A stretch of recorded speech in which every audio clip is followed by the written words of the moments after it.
한국이 핵무기를 능가하는 최신 무기를 가지고 있다면 여러분은 믿으시겠습니까? 독일 베를린 국제안보포럼에서 나온 이 한마디가 전 세계 안보 전문가들을 두려움에 떨게 했습니다. 전 세계 무기 기술과 군사 전략에 있어 세계 최고의 두뇌들이 모이는 자리. 처음에는 그게 가능한 일이냐며 웃던 사람들이 발표를 듣는 순간 표정이 굳어지고 분위기는 심각해졌습니다. 그것은 대단한 무기라는 것이 입증되었기 때문입니다. 그리고 그것이 만들어진 곳은 다름 아닌 동방의 작은 나라 한국입니다. 한국에 만든 최신 무기는 도대체 무엇일까요? 그리고 왜 한국이 그 조용한 움직임 하나가 전 세계를 긴장하게 만들었을까요? 지금부터 들려드릴 이야기는 당신이 생각했던 무기라는 개념을 완전히 뒤바꿔 놓을지도 모릅니다. 전 세계를 멈춰 세운 조용한 무기에 대한 이야기를 전해드리기 위해서 지금 바로 비디오를 재생해 보겠습니다.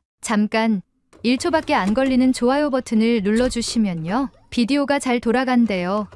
좋아요는 무료잖아요. 안녕하세요. 저는 클라라 리드라고 합니다. 나토, 즉 북대서양조약기구 산하전략무기감식단에서 현장 분석관으로 근무하고 있습니다. 정확히 말하면 저는 군사적 억제력에 초점을 두고 각국의 무기 시스템을 분류하고 평가하는 일을 맡고 있죠. 지난 15년 동안 전 세계를 돌며 수많은 무기들과 마주했지만 최근 몇 년 사이 단 한 국가의 존재가 제 시선을 고정시켜 놓았습니다. 그 나라는 바로 한국, 그러니까 코리아였습니다. 군사 전문가로서의 제 직업은 늘 숫자와 성능, 사거리와 탄두 중량 같은 딱딱한 데이터에 묶여 있었습니다. 하지만 어느 순간부터 한국이라는 이름은 단순한 기술 이상의 무언가로 제 머릿속에 남게 되었죠. 계기는 단순했습니다. 2017년 당시 미국 대통령이었던 도널드 트럼프가 한 방송 인터뷰에서 이런 말을 남긴 적이 있었습니다. 한국이 핵무장을 한다 해도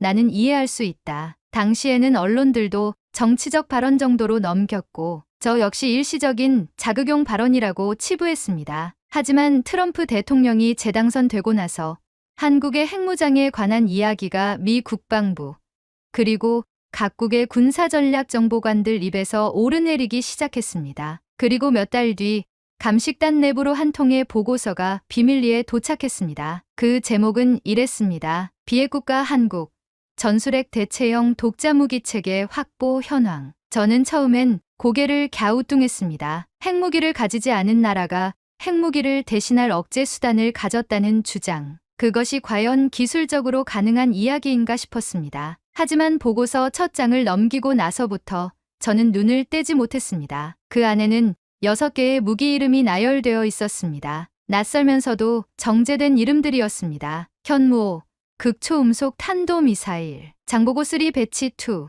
SLBM 탑재 디젤 전기 잠수함, KF-21 AI 연동형 초음속 전투기, 천궁2, MSEM2, 탄도미사일 요격 시스템, AI 기반 자율살상 무기 통제 알고리즘. 저는 속으로 중얼거렸습니다. 이건 단순한 방어무기가 아니라 대량 살상무기 아니야? 사실 그때까지만 해도 그 무기들이 얼마나 실제로 강한지는 중요하지 않았습니다. 저를 놀라게 만든 건 그 무기들이 한 번도 사용된 적이 없었다는 점이었습니다. 실전에서 쏘아진 흔적도 전개된 적도 없었고 심지어 시위조차 하지 않았습니다. 말 그대로 조용히 존재할 뿐이었습니다. 그러면서도 한국은 위협이 되지 않는 위협국이라는 평가를 세계 곳곳에서 받고 있었습니다. 보고서의 말미에는 이런 문장이 적혀 있었습니다. 한국은 스스로 핵무기를 보유할 수 있는 기술력과 자본을 충분히 갖췄지만 국제적 규범을 넘어선 더 깊은 전략적 윤리를 선택하고 있다. 이 무기들은 전쟁을 유발하기 위해 만든 것이 아닌 전쟁의 결심 자체를 꺾기 위한 보이지 않는 칼날이다. 그 문장을 읽은 순간 제 머릿속은 혼란으로 가득 찼습니다. 핵무기를 만들 수 있음에도 만들지 않는 나라, 그 대신 핵보다 더 치밀하고 다층적인 억제 시스템을 만든 나라, 그것도 세계 어느 강대국보다 더 빠르고 조용하게. 저는 가만히 앉아 있을 수 없었습니다. 즉시 감식단 본부에 한국 전략무기체계 실지조사 요청서를 올렸고 며칠 뒤 승인과 함께 제 파견 일정이 확정되었습니다. 한국행 비행기 안에서 저는 자료를 다시 훑어보며 중얼거렸습니다. 왜? 왜 굳이 그렇게까지 복잡한 무기들을 만든 걸까? 그리고 왜 지금껏 단 한 번도 그것들을 발사하지 않았을까? 정답은 단순하지 않았습니다. 하지만 저는 그 질문에서 손을 놓지 않았습니다. 인천공항에 도착한 날은 2024년 늦가을이었습니다. 하늘은 눈부시게 맑았고 바람은 서늘했지만 상쾌했습니다. 그날의 첫인상은 이 나라가 세계적인 전략 무기 체계를 보유하고 있다는 사실과 전혀 어울리지 않아 보였습니다. 하지만 손에 쥔 일정표는 달랐습니다. 첫 번째, 천궁2 요격 훈련장 시찰. 두 번째, KF-21 파일럿 인터뷰 및 실기 시연. 세 번째, 장보고 3 내부 SLBM 통제 시뮬레이션. 네 번째, AI 기반 자율무기 통제 알고리즘 시청각 분석. 그리고 그 외에는 아무 일정도 없었습니다. 지금 생각하면 어쩌면 그 빈칸 속에 한국이라는 나라가 정말 하고 싶었던 이야기가 숨어 있었던 것 같습니다. 그날 밤 숙소에 도착한 후 저는 노트북 앞에 앉아 대한민국 전략무기 분석 조사전 기록이라는 제목의 문서를 새로 열었습니다. 그리고 아래에 이렇게 적었습니다. 핵을 만들지 않은 나라, 그러나 그 누구도 넘보지 못한 나라. 이들이 택한 무기 하나하나엔 단순한 기술이 아닌 철학이 있다. 내가 이곳에서 찾아야 할 것은 무기의 파괴력이 아니라 그 무기를 쏘지 않기로 한 이유다. 그리고 저는 다음 날 새벽 6시 첫 현장 방문을 위해 한국 국방부 출입 등록소로 향했습니다. 그 첫 방문이 이 모든 이야기를 가능하게 만든 시작이었습니다. 한국 방문 이틀째 아침, 저는 국방부 안내에 따라 서울 외곽의 지대공 요격훈련장으로 향했습니다. 검은색 방탄밴 안에는 저 외에도 몇몇 국방외교단의 참관 인원들이 있었고 모두 조용한 얼굴로 창밖을 바라보고 있었지요. 오늘 참관하실 무기는 천궁2입니다. 차 안에서 진행된 간략한 브리핑 설명을 맡은 인물은 방위사업청 소속 무기전문관 한정훈 씨였고 정돈된 단정함과 침착한 어조에서 일정이 결코 형식적인 퍼포먼스가 아니라는 인상을 받았습니다. 천궁2는 한국형 중거리 지대공 유도 무기 체계입니다. 기존 PAC나 PAC-3보다 기동성과 반응속도 측면에서 특화되어 있고 무엇보다 자율 판단 능력을 내장한 AI 통제 체계가 핵심입니다. 실제 위협 상황에서 요격 여부를 시스템이 먼저 판단하고 인간이 그것을 승인하는 구조죠. 저는 순간 놀라 되물었습니다. 그럼 인간이 판단하지 않아도 요격이 진행되나요? 정확히는 AI가 먼저 판단하고 인간은 예 혹은 아니요로만 응답합니다. 실전에서 1초의 판단 지연은 수백 명의 생명을 좌우하니까요. 도착한 훈련장에는 초록색 위장 도장으로 칠해진 이동형 발사 차량들이 규칙적으로 배치되어 있었습니다. 맑은 하늘 위로 연기가 남지 않는 고요한 침묵이 흘렀고 그 아래에서 요격 훈련이 시작되었습니다. 적 미사일 모의 발사 신호 감지, 좌표 편차 입력, 요격 가능 판단, AI 음성이 전광판에 표시되었고 3초 후 땅을 박차고 솟구치는 요격체 하나가 고속으로 수직 상승했습니다. 공기 저항을 찢는 듯한 소리. 그 짧은 순간이 지나자 하늘 위에는 아무 일도 없었다는 듯 고요만이 남았습니다. 하지만 더 놀라운 장면은 그 이후였습니다. 오퍼레이터는 평상시와 다름없는 표정으로 컴퓨터 앞에서 무언가를 조작했고 잠시 후 모든 기록이 사라졌습니다. 저는 무심코 물었습니다. 지금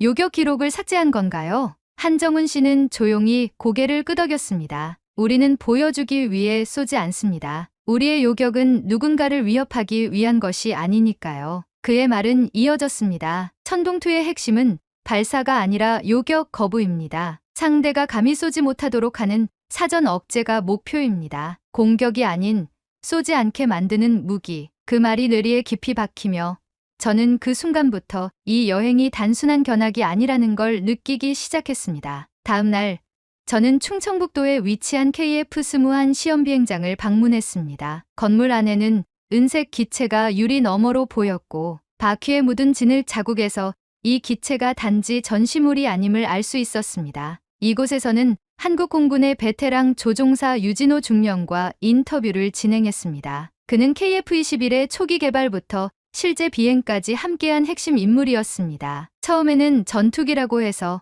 당연히 공세 무기라 생각했어요. 근데 설명을 들을수록 이건 완전히 다른 개념이더라고요. 그는 고개를 끄덕이며 답했습니다. 공격이라는 말, 여기선 잘 쓰지 않습니다. KF-21은 영공 차단형 플랫폼입니다. 우리가 먼저 날 이유는 없어요. 하지만 누군가 우리 영공을 침범하려 든다면 그 순간 이 기체는 그 하늘의 주인이 누구인지 명확히 보여줍니다. 기체 앞에 선 유중령은 날개 및 센서 포드를 가리키며 설명을 이어갔습니다. 이 장비는 단순한 공대공 미사일이 아니라 상대의 통신, 열 추적, 위성 신호까지 무력화할 수 있는 전파 제압 패키지입니다. 상대가 전방을 인식조차 하지 못하게 만드는 것이죠. 적의 전의를 꺾는 것이 가장 효과적인 전술입니다. 그의 말에서 저는 이 전투기가 하늘을 가르는 검이 아니라 하늘을 지키는 그물망이라는 걸 비로소 이해하게 됐습니다. 셋째 날, 저는 부산의 장보고 3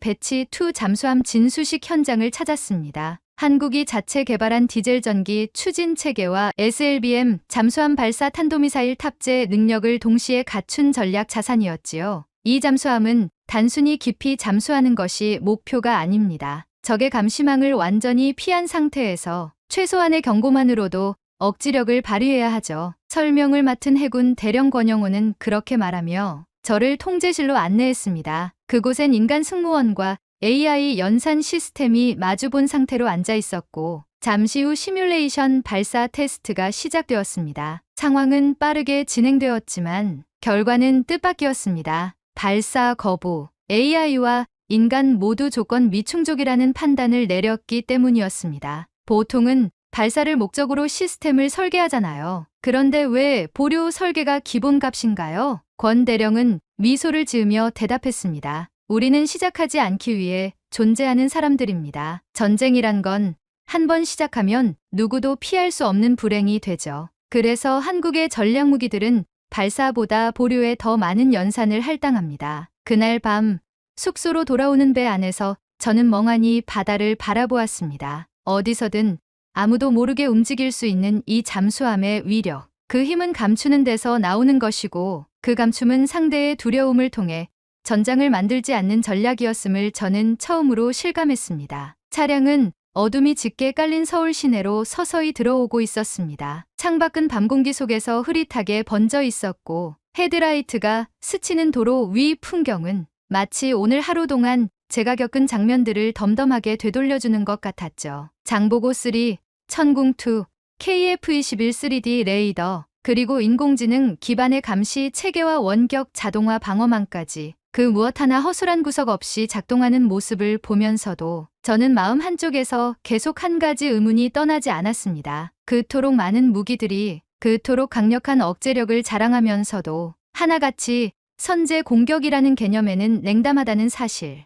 도대체 왜 이들은 휴전국임에도 불구하고 전쟁을 원하지 않는 태도를 그렇게 일관되게 견지하는 걸까? 그렇게 몇 시간을 차 안에서 침묵으로 보낸 끝에 차량은 마침내 호텔 앞에 도착했습니다. 문이 열리고 저는 느릿하게 몸을 일으켜 숙소 건물 입구 쪽으로 발걸음을 옮기려던 순간 조수석에 앉아있던 한정훈 씨가 창문을 살짝 내리며 말을 걸었습니다. 클라라 씨. 저는 무심코 고개를 돌렸고 그는 잠시 말을 고르다 조심스러운 어조로 이어갔습니다. 오늘 많이 복잡하셨죠? 그 말에 저는 작은 숨을 내쉬며 고개를 끄덕였습니다. 그는 이내 다시 말을 이었습니다. 하루 일정으로는 다 설명되기 어려운 것이 많습니다. 그런데 클라라 씨가 지금 뭘 가장 궁금해 하시는지 저도 잘 알고 있습니다. 그의 말투는 확신에 차 있었고 그건 마치 제가 제 자신에게도 아직 묻지 못한 질문을 먼저 들여다본 사람의 말처럼 들렸습니다. 정식 일정은 오늘로 끝입니다. 하지만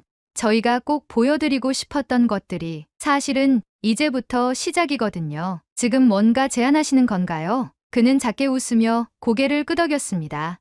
예, 조금 비공식적인 일정입니다. 기록이나 보도보다 기억으로 남겨야 할 장면들이 있는 곳입니다. 저는 잠시 생각에 잠겼습니다. 여기까지 왔고 이렇게나 깊은 궁금증이 남아있는 지금 그를 따라가지 않는다면 오히려 후회가 클 것 같았습니다. 좋아요. 내일 저를 그곳으로 데려가 주세요. 그는 고개를 숙이며 짧게 대답했습니다. 내일 아침 7시 이 자리에서 뵙겠습니다. 다음 날 아침 정확히 7시에 어제 그 자리로 나갔습니다. 호텔 입구에 정차한 검은색 차량 안에는 이미 한정훈 씨가 조수석에 앉아 기다리고 있었고, 운전석엔 처음 보는 군복 차림의 운전병이 무표정한 얼굴로 앉아 있었습니다. 오늘은 서울을 벗어납니다. 목적지는 보안상 미리 말씀드리기 어렵습니다. 차량은 도심을 지나 북서쪽 방향으로 달렸고 1시간 반 정도를 달려 도착한 곳은 겉보기엔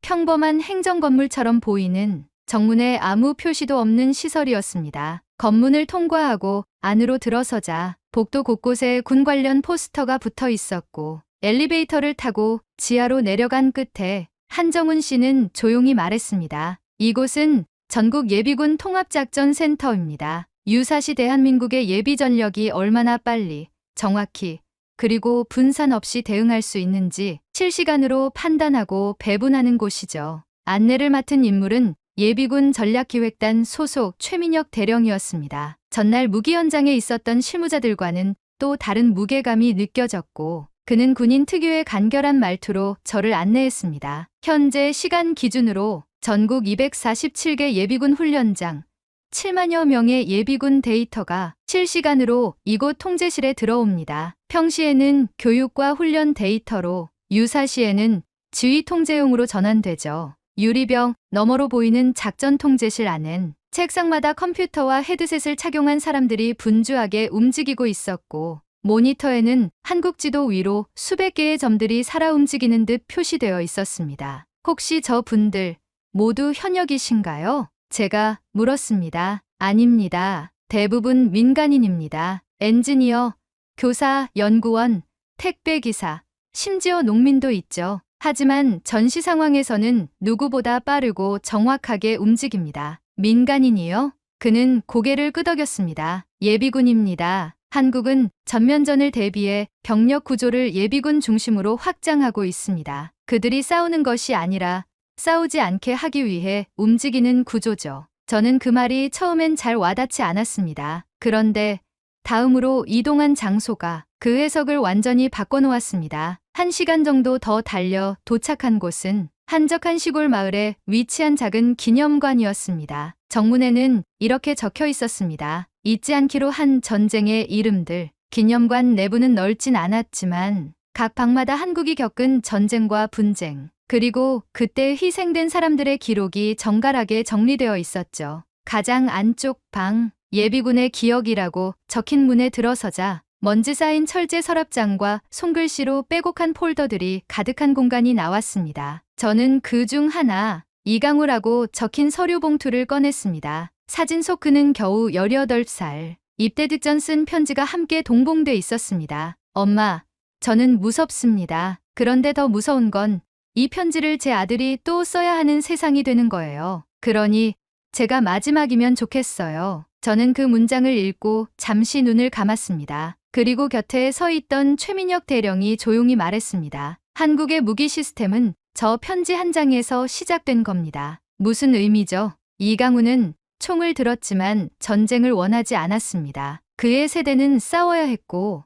우리 세대는 싸우지 않기 위해 준비합니다. 그 순간 전날 보았던 천궁2가 떠올랐습니다. 놀라운 발사 속도를 자랑하던 천궁2, 세계 최정예급 함체 기술을 보유한 장보고 3까지 그 모든 무기들은 침묵 속에서 움직이고 있었고 정확히 필요할 때에만 작동하도록 설계되어 있었습니다. 기념관의 한 벽면엔 검은 철판 위에 이렇게 적혀 있었습니다. 우리는 전쟁을 두려워하지 않는다. 다만 전쟁을 두려워하는 사람들을 대신해 그것을 막을 준비를 한다. 한참을 그 문장을 바라보다가 저는 조용히 중얼거렸습니다. 이들은 방어를 준비하는 것이 아니라 과거를 기억하기 위해 준비하는 거구나. 그 말이 새어나오는 순간 제 마음은 마치 빙하가 녹듯 서서히 풀어지고 있었습니다. 귀국을 위해 제가 다시 비행기에 올랐을 때 창밖으로 보이던 서울의 밤은 조용했습니다. 하지만 그 조용함이 어쩐지 전보다 더 무겁게 느껴졌던 건 제 안에서 무엇인가 바뀌었기 때문이었을 겁니다. 한국에서의 일정은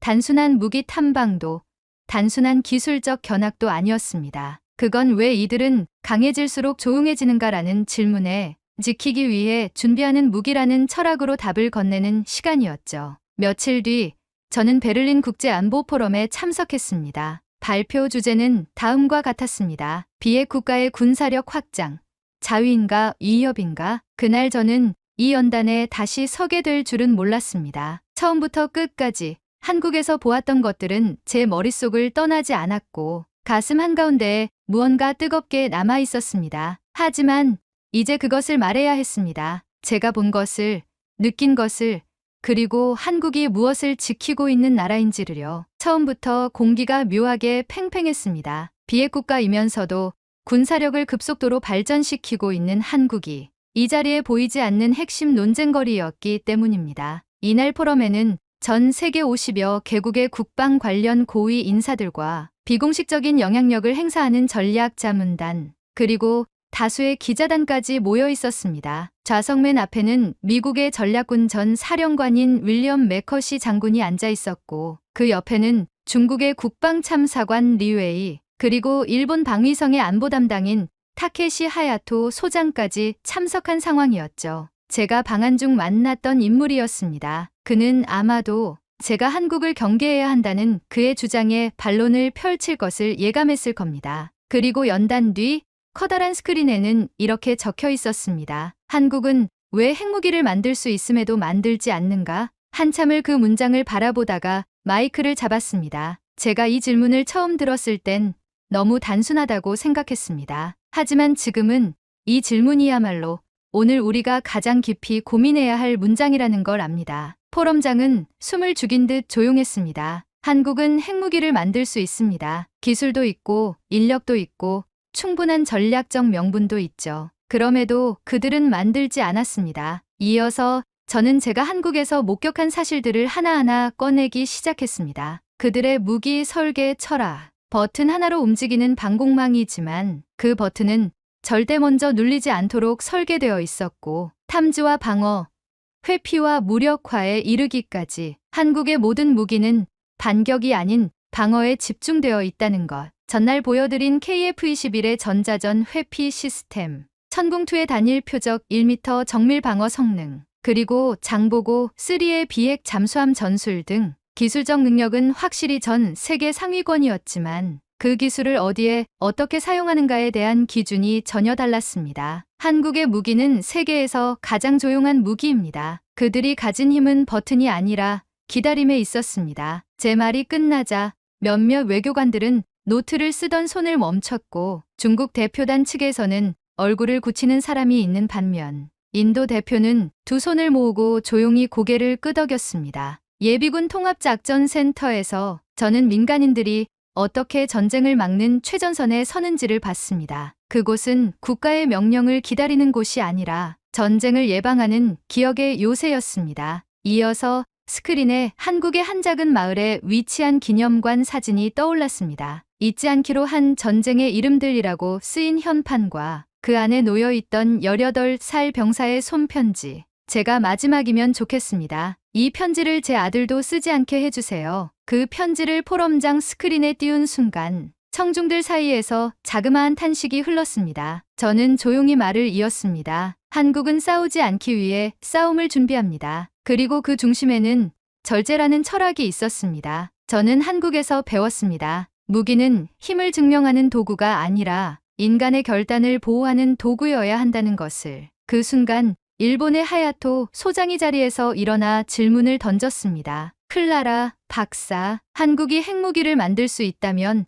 언젠가는 만들지도 모릅니다. 그 가능성은 어떻게 생각하십니까? 그는 분명 한국을 견제하고 싶은 얼굴이었지만 저는 고개를 들어 단호하게 말했습니다. 그 질문에 한국은 이렇게 답했습니다. 만들 수 있다는 걸 그들이 아는 것으로 충분하다라고요. 그건 두려움이 아닌 선택입니다. 그리고 저는 그 선택이야말로 지구를 지킬 마지막 전략이라고 믿습니다. 잠시 정적이 흐르고 윌리엄 매커시 장군이 박수를 치기 시작했습니다. 곧 이어 유럽, 동남아, 아프리카 대표들까지 하나둘 박수를 보냈고 일본과 중국 대표들도 처음엔 망설였지만 결국 박수를 보탰습니다. 그 박수는 단지 저의 발표를 향한 것이 아니라 무기를 만들지 않는 무기라는 한국의 철학을 향한 것이었습니다. 그날 밤 포럼 종료 후 리셉션에서 한 이탈리아 외교관이 조용히 다가와 말했습니다. 당신이 오늘 보여준 건 군사 전략이 아니라